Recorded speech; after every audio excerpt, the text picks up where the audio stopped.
In this video, I'm gonna teach you how to make a savings account on Natwest. It's a very quick and easy process, so make sure to follow along.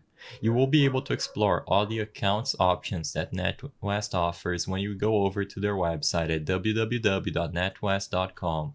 When you arrive at this page, all you have to do is select See or Saving Products over here on the home screen.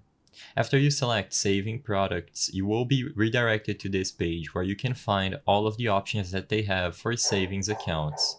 Since this is a pretty big page, I highly recommend that you take your own time to carefully read through all of the options that they have. In this video, I will not be able to cover all of them.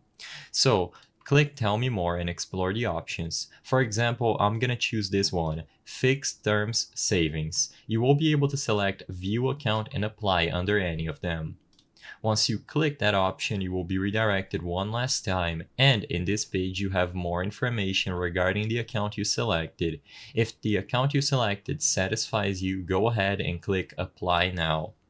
You will be given instructions on what you need before you can go ahead and apply. Be aware of the terms and conditions and what information you are providing to them, and once again, continue.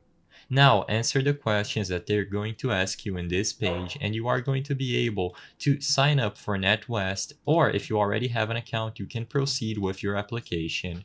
I hope I was able to help you on how to make a savings account on Natwest. If this video helped you, please be sure to leave a like and subscribe for more quick and easy tips. Thank you for watching.